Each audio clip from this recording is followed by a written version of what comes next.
ကျမတို့ software တစ်ခုခုသင်ပြီးသွားတဲ့အခါမှာဘယ်လိုပြန်ပြီးတော့လေ့လာမလဲလေ့ကျင့်မလဲဒါလေးနဲ့ပတ်သက်ပြီးရှင်းပြပေးမှာဖြစ်ပါတယ်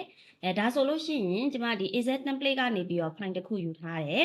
်ဒါဆိုရင်ကျမတို့မင်္ဂလာဆောင်တစ်ခုပေါ့နော်မင်္ဂလာဆောင်တစ်ခုမှာဒီဝယ်ဒီမှာ expand ကုန်ကြစရိတ်ကလေးတွေပြောထားတယ်ကုန်ကြစရိတ်ကလေးတွေရေးထားတယ်ဒီရဲ့ format ကလေးကဘယ်လိုသွားထားလဲဆိုတဲ့အကြောင်းအရာလေးကိုရှင်းပြပေးပါမယ်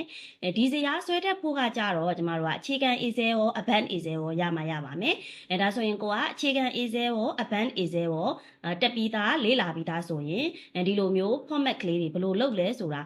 ကိုယ်တိုင် format မဆွဲတက်သေးဘူးဆိုလို့ရှိရင်ဒီလိုမျိုးလုပ်ပြီးသားဇာတ်လေးတွေကိုကြည့်ပြီးတော့ဘယ်လိုလုပ်ရမလဲဆိုပြီးတော့ပြန်လည်လေ့ကျင့်လို့ရပါတယ်ဒါလေးကိုရှင်းပြပေးပါမယ်အခုဒီမှာဆိုရင်သူက expand ဆိုတဲ့စာလေးရေးထားတယ်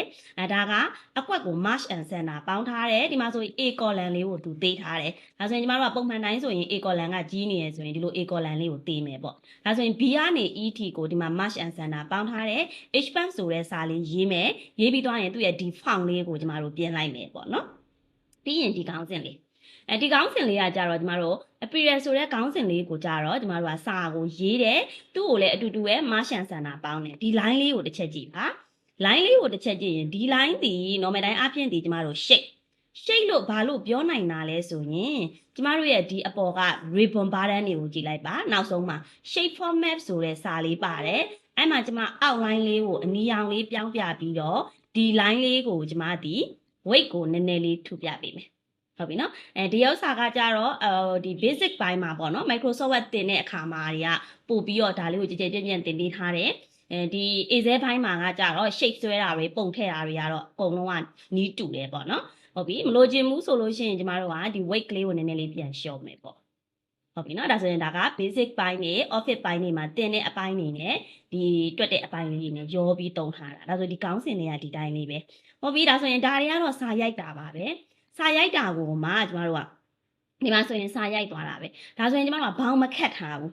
ဘောင်မခတ်ထားဘူးဒီမှာရှိရဲ့ line တွေကိုဖျောက်ထားတယ်အဲ့ line တွေကိုထည့်ကျင်နေဆိုရင် view tab ကနေပြီးတော့ grid line ကိုသူဖြုတ်ထားတာ grid line လေးထည့်လိုက်ဒီမှာ line တွေအလိုလိုပေါ်လာတယ်သူကကြတော့သူ့ရဲ့ဒီ format ဇာတ်ကိုပေါ်လွင်နေတာဖြစ်တဲ့အတွက် grid line ကိုဖြုတ်ထားတော့ဒီလိုပုံစံမျိုးလေးဟုတ်ပြီဒီမှာဆိုရင်ကျမတို့နောက်ခံအယောင်လေးထည့်ထားတယ်နောက်ခံအယောင်ထည့်ထားတယ်လို့တော့ပြောလို့မရဘူးသူဒီဘာလုပ်ထားတာလဲဆိုတော့ table design တစ်ခုအနေနဲ့ဖန်တီးထားတာ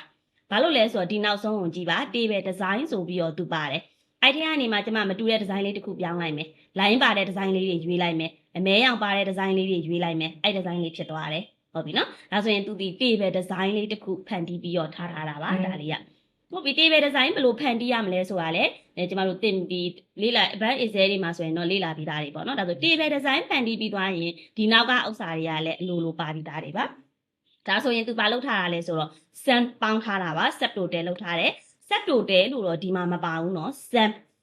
ဒါပေမဲ့ sub total နဲ့တွက်တဲ့ပုံစံနဲ့သဘောတရားချင်းတွားပြီးတော့တူနေတာဟုတ်ပြီပြီးရင်ဒီနားမှာဒီမှာဆိုရင်သူက conditional format တီးသုံးထားတာပါဒါလေးကဒီမှာဆိုရင်ကျမတို့ကအနှုတ်လက္ခဏာပြတဲ့ဟာဆိုရင်ကွင်းစားကွင်းပိန်နဲ့ပြောင်းထားတာဒါဆိုရင်အနှုတ်လက္ခဏာပြတာကွင်းစားကွင်းပိန်နဲ့ပြောင်းထားတယ်ဆိုရင်ဘယ်လိုမျိုးသိရမလဲဆိုရင်သူကဒီမှာ estimate သူတွက်လိုက်တဲ့ဟာဒါဆိုရင်လက်စွပ်ဝယ်တာပေါ့နော်ဖေးဆက်လက်စွပ်ဝယ်တာ1500အကျူရတကယ်ပေးလိုက်ရတဲ့ဒါအကြမ်းမြင့်တွက်တာဒါကအမှန်တကယ်ကုန်ကြစရိတ်1500ဒီမှာလဲသူကုန်လိုက်တာဒီ1500ဒါဆိုရင်ဒီထက်ကဒါကိုနောက်ဆုံးပိတ်မှာ over under ဆိုတာပတ်ဆက်ပို့လား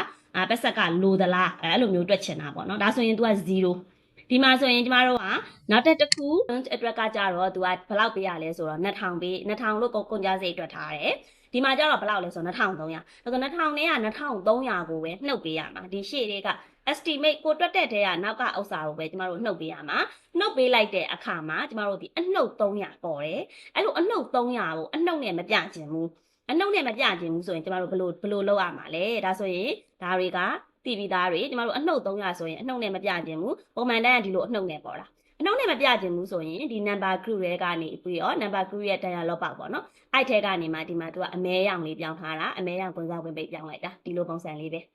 ဟုတ်ပြီနော်ဒါကျန်တာဟာလေကဒါနှုတ်လိုက်ပြီးတော့အောက်ကိုဆွဲလိုက်ရုံပဲနော်ဟုတ်ပြီဒါဆိုရင်ကျမတို့ဒီမှာ conditional format တီးတွက်တဲ့ပုံစံလေးပြောပြမယ်ဒီမှာ copy ယူလိုက်မယ်နော်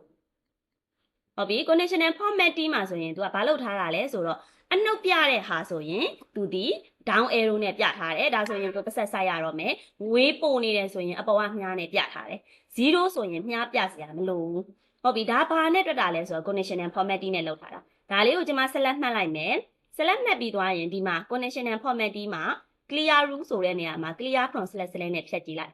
ဟုတ်ပြီနော်မရှိဘူးနော်ဟုတ်ပြီဒါကျွန်မပြန်ထည့်ပြမယ်ဒီဘက်မှာဒီမှာသူလှုပ်ထားတဲ့ပုံစံလေးတိုင်းကြည့်ပဲနော်ဒီဓာတ်လေးတိုင်းပြန်ထည့်ပြမယ်ဒါဆိုရင် conditional formatting ကိုသွားမယ် new rule ကိုသွားမယ် new rule ကိုသွားပြီးသွားရင်ကိုစဉ်းစားရမှာ0ဆိုရင်မထည့်ဘူး0ထက်ကြီးရင်ထည့်မယ်0အောက်ငယ်ရင်ထည့်မယ်ဒါဆိုရင် icon ရွေးရမယ်ဒီနေရာမှာ icon set ဆိုတဲ့နေရာမှာကျမတို့ဒီ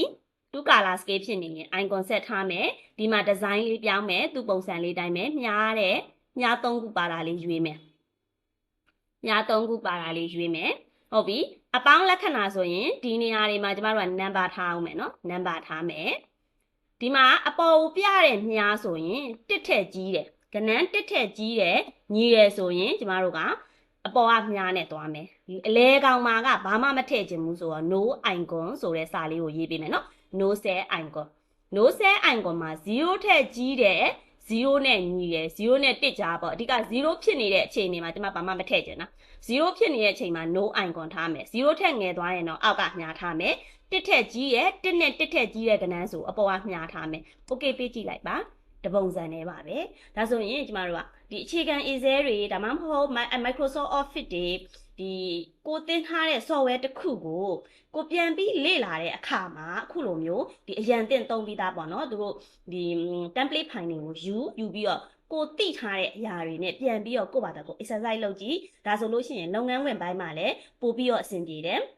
ဘယ်လို format ချရမှာလဲဒါဆိုရင် format ချပြီးသားလေးတွေဒီမှာဆိုရင်ခေါင်းစဉ်လေးတွေဘယ်လိုရေးမလဲဒါဆိုရင် line တွေမထားဘူးเนาะသူကကြတော့ဒီမှာအလဲကောင် line တွေမထားဘူးဒါအလဲကောင် line တွေမထားဘူးဆိုတာလဲဘာလို့ထားလဲဆိုတော့စောစောလေးကပြောသလိုပဲတေးတယ်ထားလို့မလို့ပေါ့เนาะဟုတ်ပြီဒါကတော့ကျမတို့က advanced Excel ဘိုင်းမှာ format နဲ့ advanced Excel ပုံသင်နည်းလေးတွေနဲ့ချိတ်သုံးထားတာလေးဘာလေးတွေသုံးထားလဲဘယ်လိုလေ့လာလို့ရမလဲဆိုတဲ့အကြောင်းအရာလေးကိုရှင်းပြပေးတာဖြစ်ပါတယ်